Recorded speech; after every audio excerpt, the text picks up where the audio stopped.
Hi, Heather. How are you doing tonight? Hi, how's it going? Doing well. So, this is Heather O'Neill, and she is the designer of a new game called Dreams of Yesterday. It's coming out from Weird Giraffe Games. She's also designed a few other games, and she has a game company called Ninth Level Games, where she is going to have, if I understand it right, a kids RPG.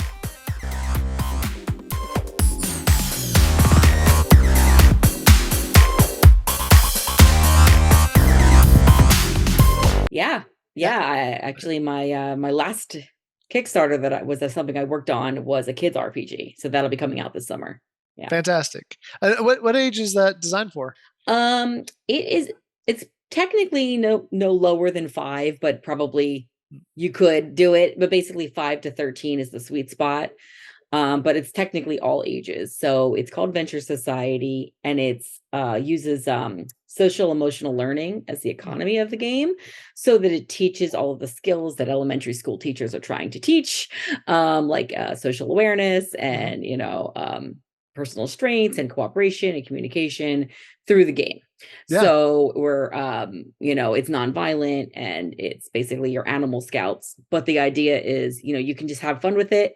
You can use it to talk about things going on, maybe with the kids themselves, some Mhm. issues you're having, or you could use it for therapy, or you could use it as a teaching aid, that kind of thing. So it was Yeah, pretty exciting. Yeah.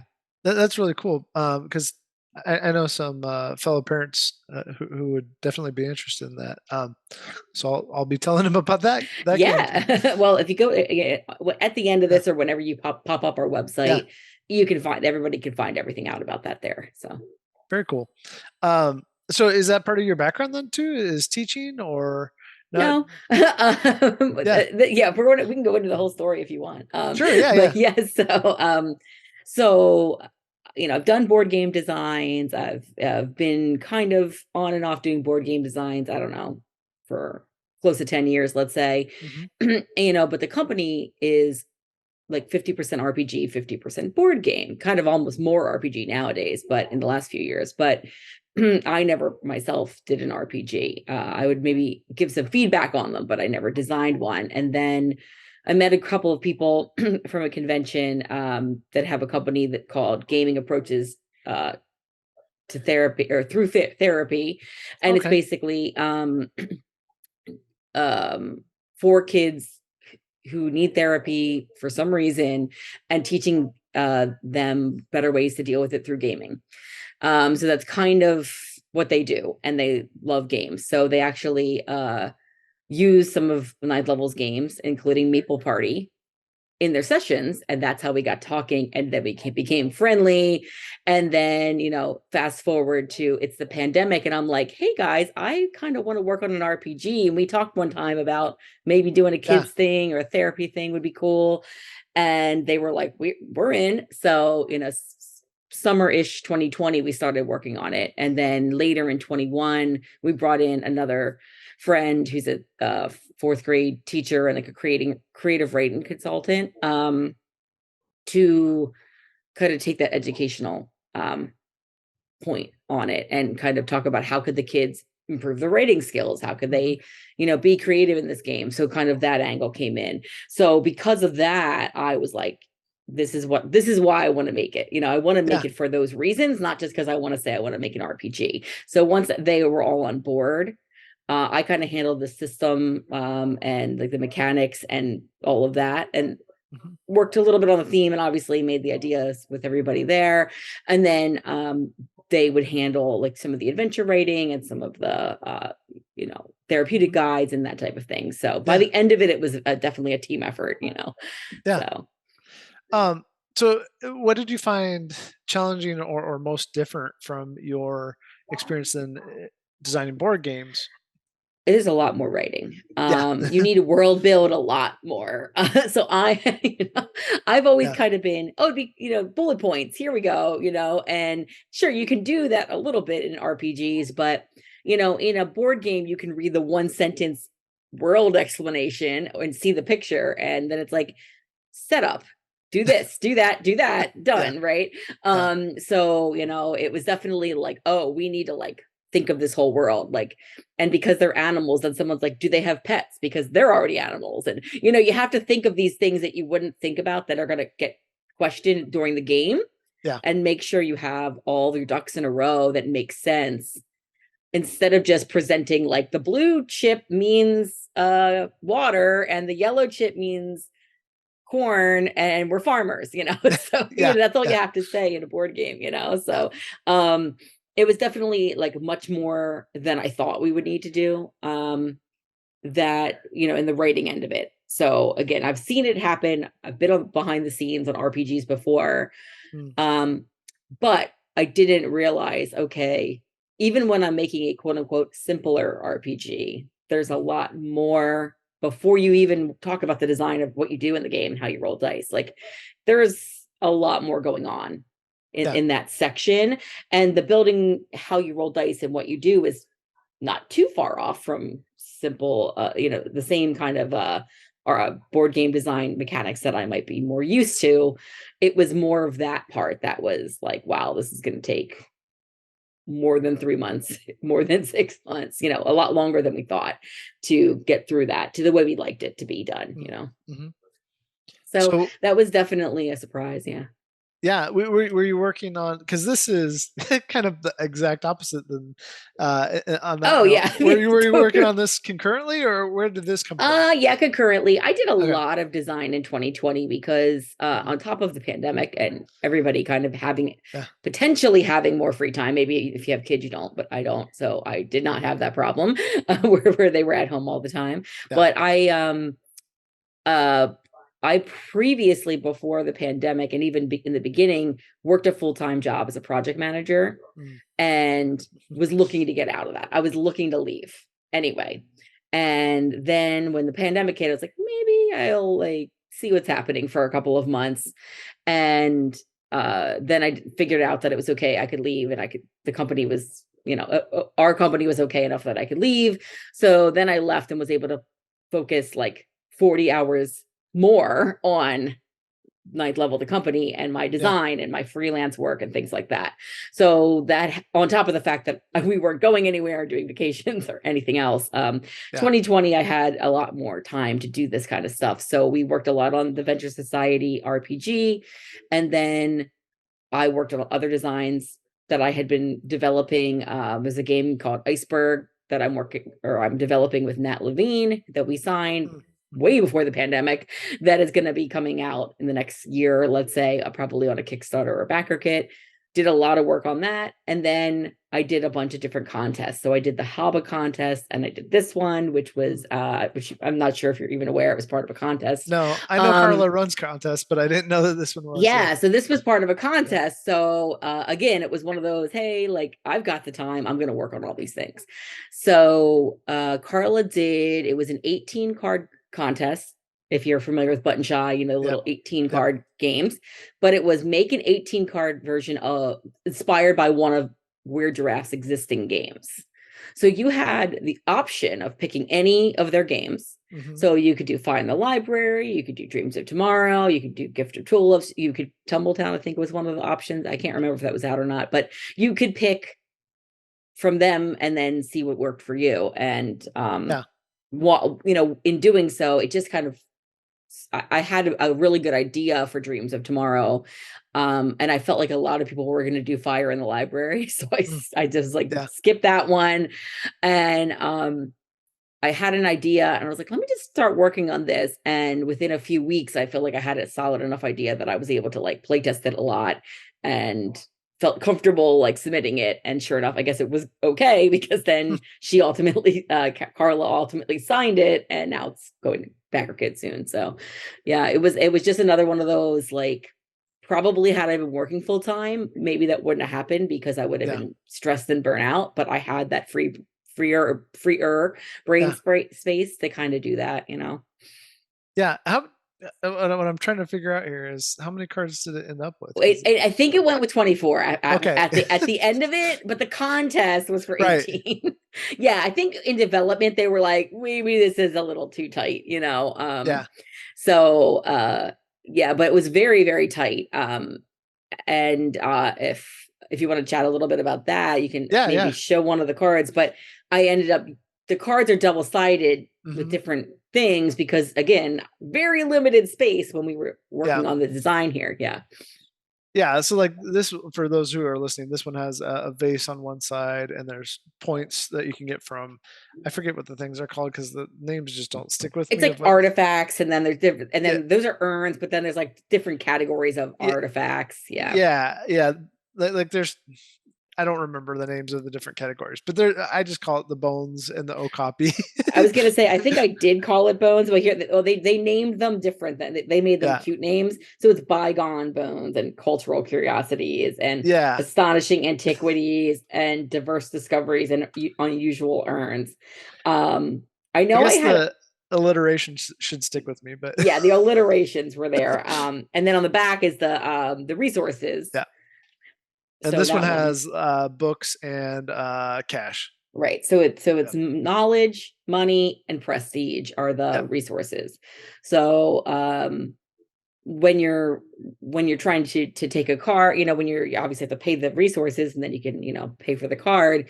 But there's times where you're going to take, draw a new card. And when you do that, you can, look at both sides and decide which one you want face up. So if you're like, oh, we don't have any resources on the board, I'm going to put it resource face up, or you know what, I'm good on resources. I don't know if everybody else is. So I'm going to put it artifact side up so that, hopefully I can get it later or something like that. Um, so there's a little play with that on strategy on which side of the card do you flip up when you do that. So, Yeah. which is Yeah. kind of fun. The last game I played, my son had on his bottom row, because you have two rows that you end up building in your museum. Mm. For those that haven't played before, obviously not you, but he had the Yeah. one with the power on the right that let him flip for free. And so he just kept that on the right for most of the game, and then kept getting exactly what he wanted Yeah. up until the end. Yeah. So it worked out well for him. But uh, yeah, I like the double sided cards here because it adds a lot of versatility. I mean, that's pretty common though for a smaller deck game. Yeah, exactly. It was like the way to make that actually work, right? Because without that, there was just, you'd have to have some other piece that's outside of the cards. And again, at the time, I was like, that's not part of the rules. So I was like, okay, we can't have tokens. We can't have other things. We can't, I mean, technically you could write it on a piece of paper, but was like, we're not going to do that. Like, it has to be all contained in these 18 cards. So I think by doing that, the number of restrictions that not only the contest, but I put on myself, like, actually helped tighten it up. And how when if people are designing and they get, oh, then we'll throw this and we're going to throw this and we're going to do Hmm. that, it's like that was not possible, right? So I couldn't really get too far out of control. Anytime I did go a little too far, it was like, that is immediately broken and that's not going to work.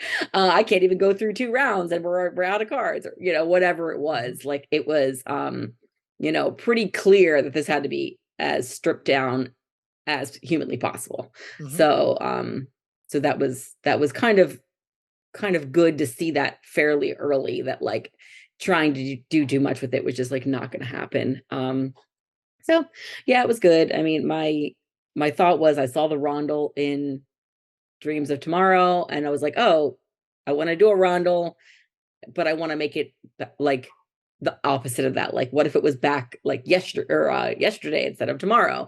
Hmm. What would it be? I started thinking through that, and then it was just a matter of finding things that made sense, like, Yeah. oh, bones and urns and that kind of thing.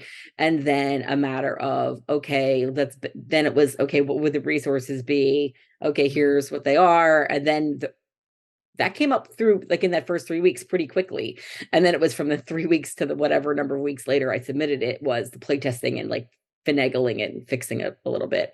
Hmm. But luckily, it's a 1 to 3 player game, which is strange. You don't usually see 3 player game, but I have, a partner. My husband and I were here together during the pandemic. So at least I could playtest it like 1 or 2 player Hmm. a lot. So that helped. And again, having a lot of time in November. I think it was November too. It was like cold. So it's like, Yeah. it's November and it's the pandemic and everything's awful. So I guess might as well just work on that game tonight for another hour. Yeah.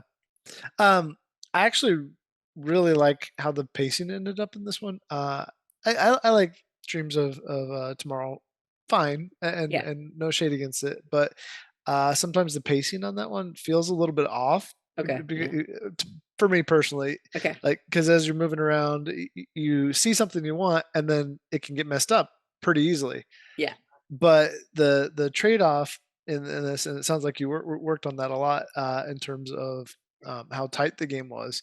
I think that's why the pacing works so well in your game is as I'm seeing things come up and having an ability that I've chosen on the right, Mhm. it just it plays really nice and quick, and I don't have to think too much, but there's still an important decision left to me. Yeah, yeah, it is what it is. It's, I was talking to Beth, who also works for Weird Giraffe, a couple Mhm, weeks ago on one of these streams about the game, and I was kind of saying, not that it's like Splendor, but if you've ever mm, played Splendor, I feel like a lot mhm, of people have played Splendor, and yeah, you look at the board and you try to plan your turn, and then you get to your turn, and it's like, oh, it's all ruined because they took the card that I had the exact payment for, and now I can't do it, or mhm, whatever it is. You have that consolation prize to say, I'm going to take one and reserve it, but what we were trying to do was that similar feel where you're like, I'm looking, I can see everything's open for information, which is the same in this case. Our game is mhm, open information, but it might not be possible to get it on mhm, your turn. But unlike Splendor, it's probably fairly low a chance that that's going to happen, that the exact situation that you need is going to be taken, because in this case, there's 24 cards. There's only 24 cards. If there's even more than one person, right? Two, that's already only 12 cards per person yeah, maximum. And then if it's three, right, it's even less. So it's like, okay, eventually you're going to have to look and say, like, they're going for bones. Like, I am not worrying about bones anymore, right? Where in yeah, Splendor you can kind of say, oh, it doesn't matter if they have a lot of green, I can still get a lot of green, it's not a big deal. So like, there's just not the time like those games have to do right, that. yeah, So that part of it is kind of like where we were like, okay, we need, or playtesting, we need to kind of like make sure that that makes sense, and that if you're last player, you're not all of a sudden like totally screwed because everything's gone already, or mhm, if you're first player, everything's screwed because there's nothing available, right? Like, you can't mhm, have either of those options because there's no time. There's just yeah, no time. So mm, yeah, hopefully, it seems like, all the feedback I've heard, that seems to be good, and I know that they've developed it more since I've submitted it, so hopefully it's okay, like even even better. I mean, I have the rules in front of me all beautifully laid out, nothing like what they looked like when I submitted them. oh, I really? just had a Word doc, and yeah, like, they did a really good job of explaining it in a quick way too, which I think it makes sense for a small game.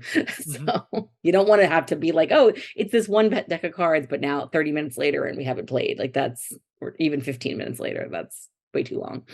yeah, I mean, so one of the things I've been thinking about lately is what does it mean to try to create certain emotions in a player? Yeah. Like what are you looking for?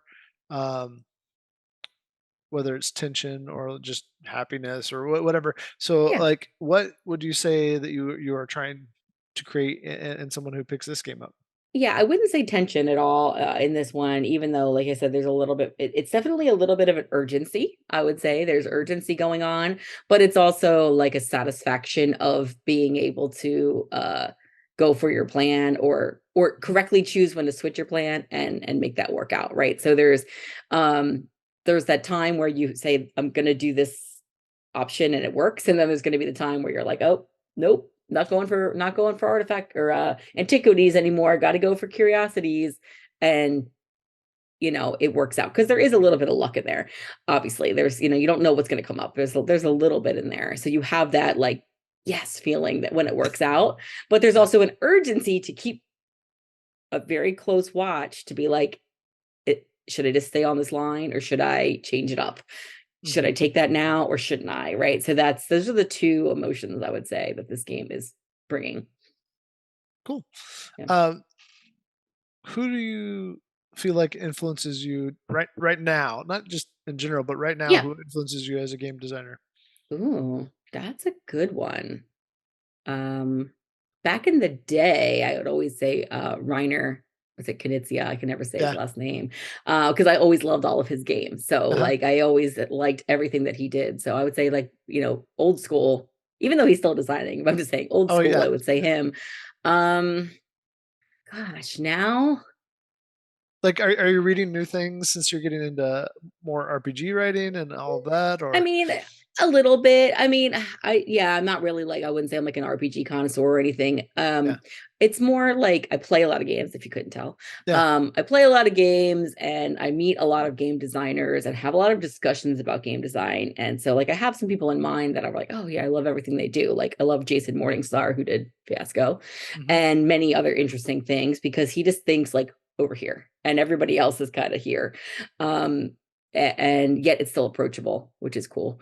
So like there's things like that and elements of RPG that I would usually steer clear of. Then now I kind of have the freedom to be like, oh, that could be an interesting mashup, or that could be a thing, that yeah, I could do or we could do, which is kind of neat. But like for me personally, like sometimes I just like, oh, that would be a cool idea for a game, fill in the blank theme, whatever it is. hmm But whenever I get to the point where it's actually okay, I'm showing it to somebody and invoking an emotion, and they're actually playing, and I'm like, what's happening? I usually want them to be having fun, and I usually want it to be like an upbeat experience, usually, typically. hmm So, usually I'm looking for those kind of things. But I will say a couple of the games that like this one I'd say is more like it's upbeat, but not like yes, screaming party game kind of yeah, thing. And I would say there's some other designs that I have, like this next one, Iceberg, that like is definitely like yay, but not as silly maybe as Meeple Party, or maybe not quite as hmm like take that and fun as Schrodinger's cats. So there's some other ones that are, out there like little outliers, but I think I tend to design for that like almost a party game feel, but has some strategy to it, is like my favorite thing to do, yeah. because that's the So kind of games I guess I like to play. I don't know. yeah, yeah, yeah. If you could go back and like teach yourself, show yourself one thing before 2020. So like let's say Yeah. it's 2019, and you could redo history that way as a game designer. What would you spend your time on so you could be ready for 2020? Solo games. Yeah. Okay. Yeah. Had I Yeah. known, right? Yeah. It's like, oh, I didn't never would have thought about the whole solo game market. But Mhm. I personally don't play a lot of solo games, but I know so many people that do, and so many people that are looking for solo RPG. I'm even getting a lot of requests for standard RPGs that are like, can this be played by itself? Does this have a one player mode?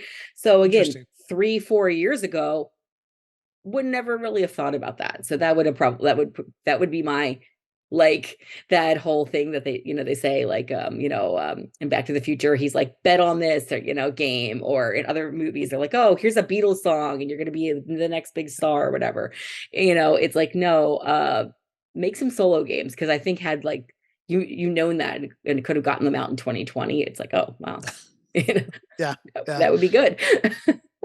Um, so what is different about the solo uh RPG experience than that you don't have necessarily in your toolkit? Well, yeah, I mean, it's most of the ones that exist are journaling games. hmm So it doesn't mean that they have to be. I'm just saying the most of the ones that have hmm come out so far are kind of a prompt, and then you write a thing maybe one night, and then you kind of come back to it later Yeah. and go to the next thing. That's what most of them are. Then there's also like almost like a solo like dungeon crawler, where you're kind of going through books, a book page that's like a dungeon, and you're encountering things based off either random charts or wherever you go, almost like a choose your own adventure. So those are the two that I've seen. um I think Alice is Missing might be also being able to play one, which is almost like a text-based hmm adventure, right? So Yep. that's easy to think of it as a solo. But I mean, it would be interesting to see, is there a way to do something that's not a journaling game, Mhm. that's solo, um or maybe not solo, but one player at a time, I guess is what I'm thinking, because I could see how I could be playing with 5 people, but we don't get together and play, right? Like I could play tonight and then someone else can respond to what I do and then somebody else can respond to what they do or something like that. I could see that being kind of interesting. I don't know, but it's definitely something I keep getting requests about. And I'm like, this is interesting. Yeah. It's almost like asynchronous play on an online game or something, you Right. know? Right. Yeah. What advice would you give to somebody who wants to be a game designer? Well, that's a long list. So, well, Yeah. okay, let me think. Or My a most publisher. You pick which Okay, one. I'll do Yeah. game designer because my Okay. first thing is Yeah. get it out in front of people you don't know or you don't know well as Mhm. fast as possible. Mhm. Because one of the things I've seen happen millions of times, because I'm in a lot of like design groups and I'm on the board of Unpub that does unpublished game Yep. network things, is someone will say, I've been working on this for 4 years. You're the first people seeing it, right? And inevitably, there's like at least I won't say there's never more than 10 things, or only ever one thing wrong with it, but like, there's going to be something not right. Mhm. And you're going to feel like, oh my God, I just spent 4 years of my life working on this game. And I wish I knew this 4 years ago, right? It's Yeah. almost happened every Yeah. time that I've talked Yep. to somebody, or they just are stubborn and they say it's perfect and you don't know what you're talking about. And then those game, you never hear from those people again. Yeah. So Yeah. it's one of those two, but I would say that that's the number one thing. And also don't spend any money on your prototype. Like, I mean, by any money, nothing more than $50. Yeah. Yeah. Because if you need paper or something, okay, but like, Yeah. don't buy art or anything. Those are my two things that I think Yeah. people who come in brand new just do not know Yeah. because they just think I got to present it, I got to make this, or I got to work on it, and they don't know that game mechanics can't be copyrighted, and they ask you for an NDA to play test. It's like, sorry, that's not how it works, and you're just Yeah. actually hiding yourself behind everything, making it worse for yourself. So those would be Yeah. my two things to say. Yeah. As a publisher, I would say, if you're especially for board games right now, Mhm. there are like 10,000 board games that come out every year, right? Right. Yep. So you really got to know the market, and know what's already out there. Mhm. And it's fine if it's a similar game, but what is your spin on that similar game, right? Mhm. And maybe it's cool if it isn't like everything else that's out there. Maybe that's a good idea, so that's another thing I see with a lot of younger designers or like newer publishing companies is that they don't realize the game that they're showing or they just signed is very similar to a game that's already out or the exact same theme, and it's just going to get overshadowed by that bigger company's theme. Yeah. So those would be another thing that I would say, just you gotta research the market and know what's out there. Yeah. Um, there's a whole lot there. I'm Yeah. part of a local design club too, Yeah. and it's hard because you want to encourage people to come back, but they've. I think that's very true. That you see people who have spent a lot of time and Yeah. energy, and you try to offer both helpful Yeah. criticism, but also real criticism in a kind way. Right. And sometimes you just never see those people again because instead Yeah. of hearing that, they just say, "Well, I, I, I'm right. My friends love it," you know.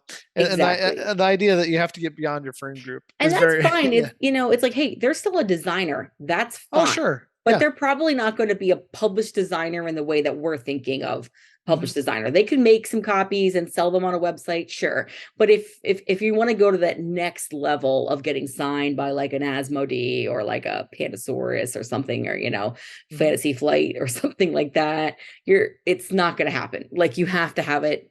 You have to be able to take the criticism, and you're going to have to get out there, and you're going to have to um, take the time to do all of the things to actually make it yeah, marketable. And that is the reality of it. Like it's fun to do all the fun designs, but like half the designs I have, I'm like, this is not really working, but it was fun to do, and like we had a fun night, we all played it. yeah, That's okay. you yep, know I recently had something where at Gen Con, everyone was like playing Origins of Gen Con. Everyone was playing this prototype that I made and said it was great and loved it. And I was like, cool. And that was, I didn't like think it was ready to be pitched, but then two different people were like, I'm going to set up a pitch meeting with my company because I want them to see it. And I was like, Yeah. okay. And then when I did, they were like, it's not there yet. And like, this is kind of like this. And I was kind of like, I know, I Yeah. I totally wasn't the one that understand. sought this out. But I mean, Yeah. yes, we all had a really fun time, but their development team was right. It's like, it really wasn't ready yet. It Yeah. was cool and we had a fun time, but it needed more. So that's something that I'm trying to think of in the back here, because I don't have a solution yet on that one. So No, I think that's great advice. So get outside of people who are just going to tell you yes. Um, yeah. yeah. Yeah, I mean it's hard to do that. I mean, I still remember the very first time I was at one of the local game design nights with I knew like half the people there Mm, very well. mm, And I was really nervous to like bring out the first Meeple Party plate prototype. Like I mm, remember bringing it out, and I remember there's a guy named Jay Treat who just done a bunch of different board game and role playing designs. And at the end, he said something. And the way his face lit up, I thought he was like saying something positive. But when his face lit up, he's like, I was like, and then he said something negative, and I was kind of going like this with him, and then I kind of was like, oh, oh, but I yeah. but I That's knew okay. exactly what Yeah. he was talking about, and he was Uh-huh. 100% right, and like I worked it out. But like I could understand that feeling because I still remember like thinking he was gonna say this is the best game I ever played, and him being like, this was, and I was like, oh, whatever the thing was he said. But it was just like that whole I can still like picture he was at the table and that thing because it was really the first time I had thrown something out there that I hadn't play tested a lot Mm, at home first before I showed it to that crew because I knew them for like a year. So I was like, oh, like what? I was been working on this for a few weeks. Like here it is, and like that was definitely scary. So I applaud everybody who does it, yeah. because it's scary to put it out there. Yeah. But unfortunately, it must be done. So Yeah. Heather, what do you think is the hardest thing when you have to cut something out, especially at an early stage?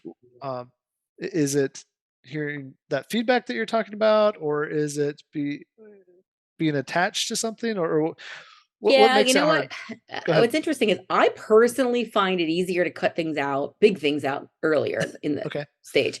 When it gets closer to where I think it's getting done and I have to cut it out, that is Yeah. when I'm like much more like, I don't want to take that away. Um, but in both cases, if even if it was had been in the beginning and I was like really excited about it or at the end, is and it's hard to do this, but you kind of have to like step away from it and say, especially if you're publishing this yourself. Mm, Um, because it's a little easier for me to say, okay, think about it as a publisher though, not a designer, and say, in this case, does this make this a better game? Or mm, does this make it make more sense? Or does this make it go 30 minutes quicker? Or whatever the things are that are the reasons why that really important thing needed to be taken out. That was important to me as the designer. Um, I usually just take a step back and like, obviously it's coming from someone else's feedback. So there's valid feedback coming. It's not like just like willy-nilly, you should get rid of all the meeples and Meeple Party. It's not that. But like, but right. it's something like that where, after a couple people mention it or what things like that, and you got to go, oh, I think I need to change something here. And ultimately, I do remember what the thing was, which was Jay was like, in the very beginning, there was like too many choices. And by the end, there was a limited number of choices, but sometimes it was like too easy to win.